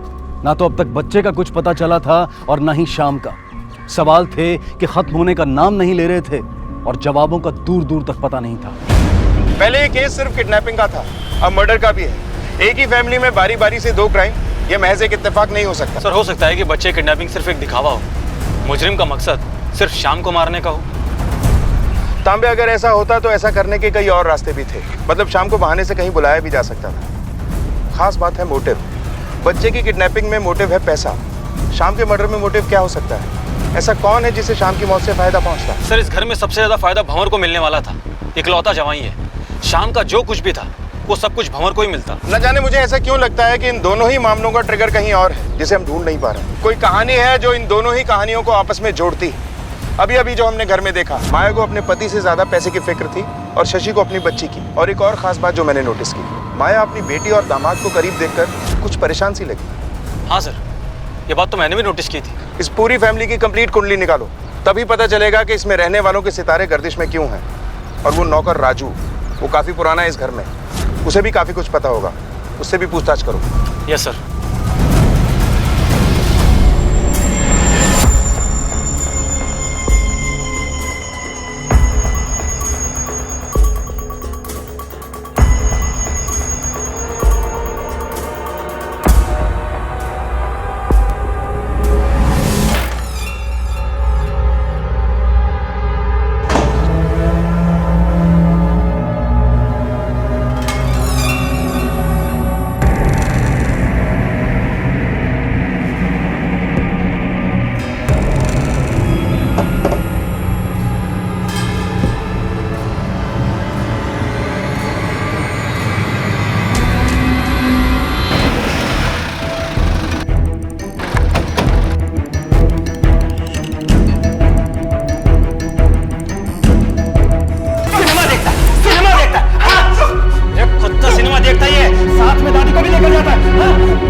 हमारा विश्वास कीजिए साहब, हम कुछ नहीं किए। हम नहीं शशि दीदी के लड़के को चुराए हैं और नहीं साहब को मारे हैं साहब। इतना तो हम लोग भी जानते हैं, तू वो बता जो हम नहीं जानते हैं। इस फैमिली के बारे में जितना और जो कुछ भी जानते हैं सब बता। झूठ बोलने और छुपाने की कोशिश मत करना, वरना ऐसी सजा दूंगा जो तू सह नहीं पाएगा। बोल। सर, ये इसके फोन में क्या मिला? साहब वैसे ही जैसे सबके मोबाइल में आया था वैसे ही हमारे पास भी आया साहब। दरअसल शादी से पहले शशि की कुछ आपत्तिजनक फोटोग्राफ वायरल हो गए थे, जिससे उसकी काफी बदनामी भी हुई थी। बस एक गलती हो गई, हम इसको डिलीट नहीं किए, बाकी और कोनो गलती नहीं की है साहब। आप भंवर के साथ तुम्हारा अफेयर चल रहा था, जिसके चलते तुमने पहले बच्चे की किडनैपिंग का नाटक रचा, उसके बाद अपने पति श्याम का मर्डर करवा दिया। यही सच है ना?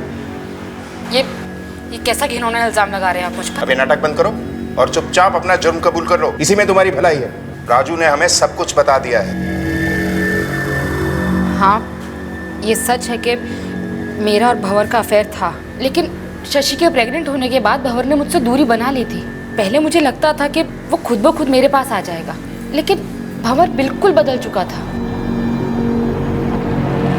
माया के साथ वो रिश्ता रखना मेरी सबसे बड़ी गलती थी सर, और शशि से शादी के बाद मुझे अपनी उस गलती का एहसास हो चुका था, और जब वो माँ बनी तब तक मैं फैसला कर चुका था कि अपनी इस गलती को और नहीं बढ़ाऊंगा। इसलिए मैंने माया से दूरी बना ली।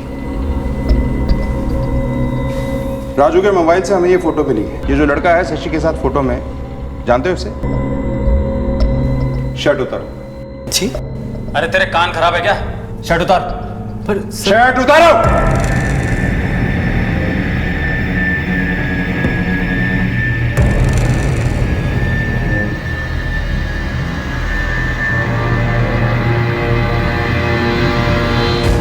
अब तो तुझे पता चल ही गया होगा कि हमें सब कुछ पता चल चुका है। चल अब कहानी सुना ही दे। वो जो कहती मैं वैसा करता, और ये गलती भी मैंने उसके ही कहने पर की थी, लेकिन इसका बहुत बड़ा बोझ था मेरे सीने पर, जो आज मैंने उतार दिया शशि को सब कुछ सच बताकर। मतलब धोखा दिया है तुमने मुझे? शशि, सच में अब सिर्फ तुम्हारा हूं। मेरा यकीन करो, मेरा तुम्हारी माँ से अब कोई रिश्ता नहीं है। मुझे मेरी जिंदगी में मेरे बच्चे के अलावा कोई नहीं चाहिए, तुम भी नहीं। सर, अगर मेरे मन में कोई भी चोर होता तो मैं शशि को सब सच सच क्यों बताता? जी हाँ, बताया था उसने मुझे कि कैसे उसने और माँ ने मिलकर धोखा दिया मुझे और बाबा को। पर यकीन मानिए मेरा, अब इन सारी बातों का मेरे लिए कोई मतलब नहीं है। मुझे मतलब है तो सिर्फ मेरे बच्चे से। मैं हाथ जोड़ती हूँ आपके, मुझे मेरा बच्चा ला दीजिए। एक ही फैमिली के दो लोग जुर्म का शिकार हुए, एक 3 महीने का बच्चा जिसे किडनैप किया गया और एक 55 साल का आदमी जिसका मर्डर हुआ। मुझे इस बात के बहुत ज्यादा चांसेस लगते हैं कि ये दोनों ही जुर्म किसी एक ही आदमी ने किए या करवाए। ऐसा भी हो सकता है इसमें 2 लोग शामिल हों। ये जो भी है या हैं, इनका इस फैमिली से कोई ना कोई कनेक्शन जरूर है। लेकिन जिस सवाल पर आकर हमारी गाड़ी रुक जाती है वो ये है कि कौन और क्यों। 15 को बच्चा किडनैप होता है और ठीक एक दिन बाद 16 की शाम को शाम का मर्डर हो जाता है, और इस पूरी घटना के दौरान हमारी नजर इस फैमिली पर थी। यानी ये तो तय है कि इस पूरे मामले में फैमिली में से अगर कोई बंदा इन्वॉल्व है तो उसने ये सब किया नहीं होगा, बल्कि किसी से करवाया है। सर, मुझे तो इस भंवर पर शक है, लेकिन पूरी फैमिली के कॉल रिकॉर्ड्स चेक करने पर भी इसके कॉल रिकॉर्ड्स में से कुछ नहीं मिला हमें। ये भंवर बहुत ही शातिर किस्म का आदमी है। अगर इस सब में ये इन्वॉल्व है तो हो सकता है इसने अपना रेगुलर नंबर यूज ना करके कोई और नंबर यूज किया हो सकता है सर। और हाँ सर, शशि और माया के कॉल रिकॉर्ड्स में एक माधव नाम के आदमी का नंबर सामने आया। दोनों की बहुत ही बातें हुआ करती थी, लेकिन अब उस नंबर पर कोई भी कॉल रिसीव नहीं कर रहा। मैंने एड्रेस निकालने के लिए बोल दिया, एक बार एड्रेस आ जाए तो। साहब, मेरा पति के खिलाफ रपट लिखो नहीं साहब, उसने मेरे बच्चे को बेच दिया साहब। एक मिनट, अब बताओ हुआ क्या है? साहब, मैं काजूपाड़ा चौल में रहती हूँ। मैं और मेरा पति वही कबाड़ के गोदाम में काम करते हैं साहब। थोड़े दिन पहले टेम्पो में से हमें बच्चा मिला था साहब। और बर्तन तांबे, हो ना हो ये बच्चा शशि का ही हो सकता है। इस मजदूर महिला के अचानक यूं सामने आ जाने से पुलिस को एक ठोस क्लू मिल गया था, जिसके सहारे वो उस बच्चे की पहली किडनैपर मंजू तक पहुंच सकती थी। लेकिन अगर इस औरत की कहानी सच्ची थी और जिस बच्चे की वो बात कर रही थी वो शशि का बच्चा था, तो इसका मतलब ये था कि मंजू से होते हुए इस मजदूर औरत और इसके पति तक पहुंचा वो बच्चा अब किसी तीसरे के पास पहुंच चुका था, यानी कि वो बच्चा पुलिस की पहुंच से अब कुछ कदम और आगे पहुंच चुका था। लेकिन सिर्फ ये मजदूर महिला वो नया चेहरा नहीं थी जिसकी इस कहानी में एंट्री हुई थी। कोई और भी था जो उतना जाना पहचाना नहीं था, लेकिन आगे चलकर इस कहानी के एक अहम किरदार के रूप में सामने आने वाला था। बच्चा किसको भेजा?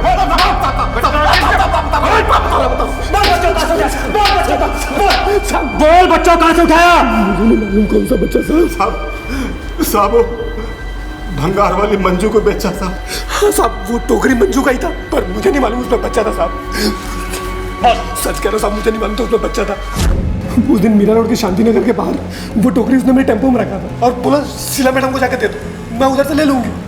ये शीला मैडम कौन है? साहब उनका बर्तन और जूने कपड़े का कारोबार है।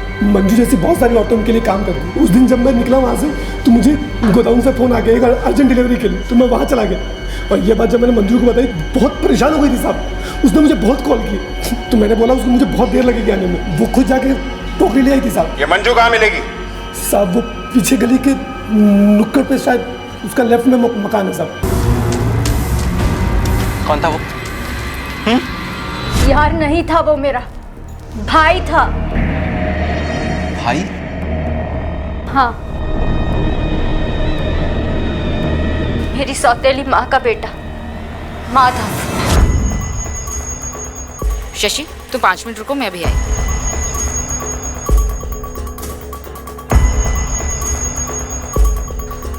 बस इतने ही? इतने में पूरा महीना कैसे चलाऊंगा मैं? मुझे तो लगता है आपको मेरी फिक्र ही नहीं है। अरे नहीं माधव, बेटा ऐसी कोई बात नहीं है।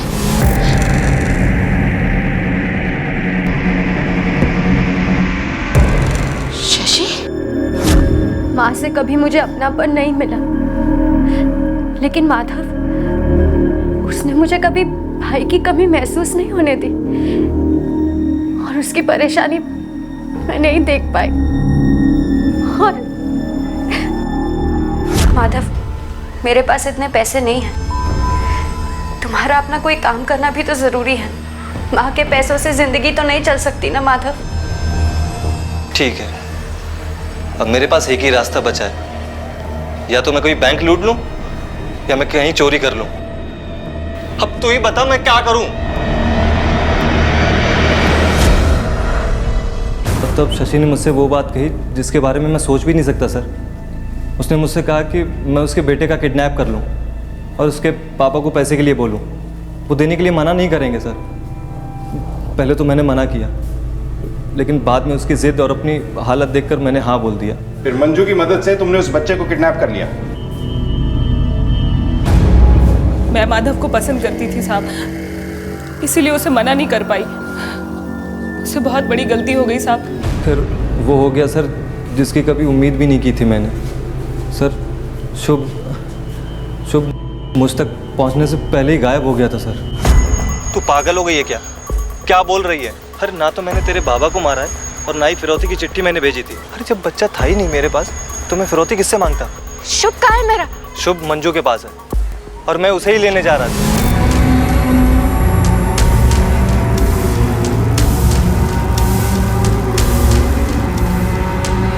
कौन था वो? मेरा शुभ। शुभ, मेरा बच्चा। हाजी, हाजी माजा शुभ। आपका भाई भी आपको बहुत याद कर रहा है। उसने बताया कि कितना गहरा संबंध था भाई बहन के बीच में और क्या क्या किया है आपने अपने भाई के लिए। माधव ने आपको जो कुछ भी बताया सब सच है। शुभ की किडनैपिंग उसने मेरे ही कहने पर की थी। और आपके पिताजी का मर्डर? उसके बारे में मुझे कुछ नहीं पता है सर। सर मेरा यकीन कीजिए।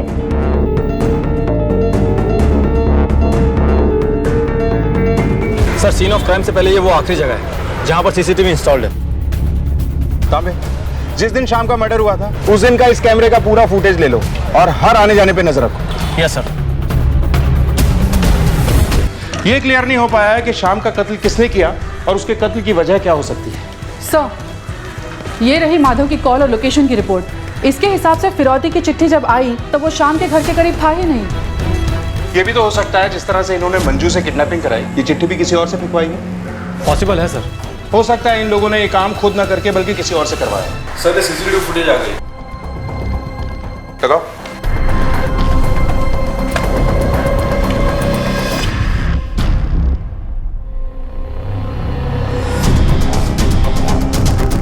सर इसका मतलब भंवर जो भी कह रहा है वो सच है। रिवर्स करो इसे। ये वापस लौटा तो जरूर था, इसे वापस पुलिस स्टेशन बुलाओ। Yes sir.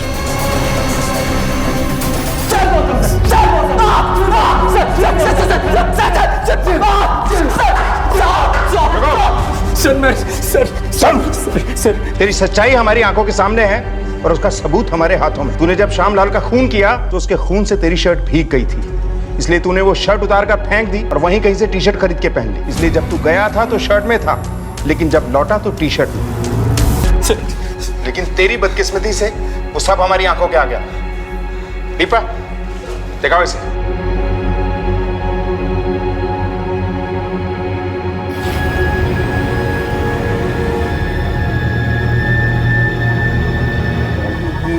नहीं सर, मेरा मतलब हाँ सर, आप ठीक बोल रहे हैं कि मैंने शर्ट बदली थी, लेकिन उस पे खून के दाग नहीं थे। वो मैं कीचड़ में गिर गया था ना, इसलिए बदली थी सर मैंने।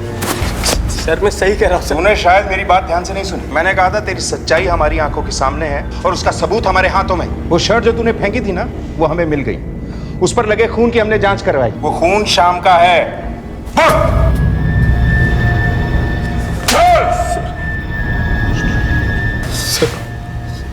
सर मुझे पता चल गया था कि हमारे बेटे को खुद शशि ने ही किडनैप करवाया था। दया की ज़रूरत मुझे भी थी। जब शशि दया दिखाई रही थी तो मैंने सोचा कि उसकी दया का इस्तेमाल थोड़ा मैं भी कर लेता हूँ। हाँ, वो चिट्ठी मैंने ही फेंकी थी। मैंने उसे बुलाया था, इसलिए मुझे पता था कि वो कहाँ जाने वाला है। मैंने उसका पीछा करना शुरू किया, लेकिन उसने मुझे आधे रास्ते में ही देख लिया और मुझे वापस भेजना चाहा, लेकिन मैं नहीं माना। उसके जाने के थोड़ी देर बाद मैंने फिर उसका पीछा करना शुरू किया।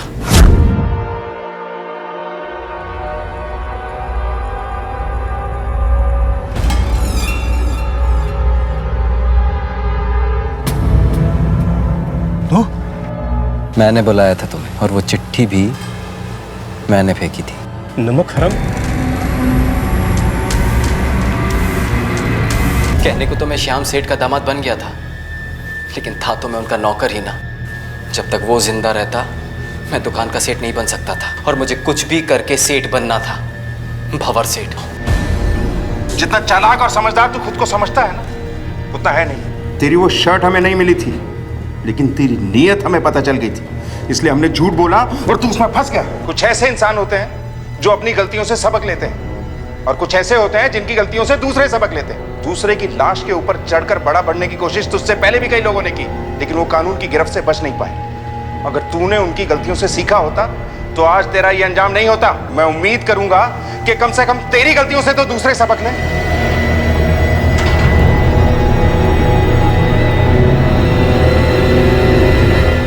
शशि अपने सौतेले भाई की मदद करना चाहती थी, इसलिए शशि ने अपने भाई के साथ मिलकर खुद अपने ही बच्चे की किडनैपिंग की प्लानिंग की, जो कि उल्टी पड़ गई। शायद इस जुर्म की कहानी का जन्म बुराई की नहीं बल्कि भलाई की कोख से हुआ था, जिसे आगे बढ़ाया भंवर के लालच ने और बहुत जल्द बहुत कुछ पा लेने की उसकी गलत मानसिकता ने। लेकिन इस केस से यह भी साफ है कि गलत रास्ते पर उठाया गया कदम हमें गलत अंजाम तक ही ले जाता है, चाहे उसके पीछे का मकसद किसी की भलाई ही क्यों ना हो, जैसा कि इस केस में शशि के साथ हुआ। इस कहानी से मिलने वाली सीख हम सब तक पहुंचे और हमारे समाज में फिर से कभी इस तरह की घटना की पुनरावृत्ति ना हो, इस उम्मीद के साथ मैं अनूप सोनी आपसे विदा लेता हूं। फिर मुलाकात होगी अगले एपिसोड में एक और चौंका देने वाले केस के साथ। तब तक अपना और अपने परिवार का ख्याल रखें और देखते रहें क्राइम पेट्रोल डायल 100। सबक एक को, सीख हम सबको। क्राइम पेट्रोल के और भी दिलचस्प कहानी देखने के लिए हमारे चैनल को सब्सक्राइब करें और बेल आइकॉन दबाना न भूलें।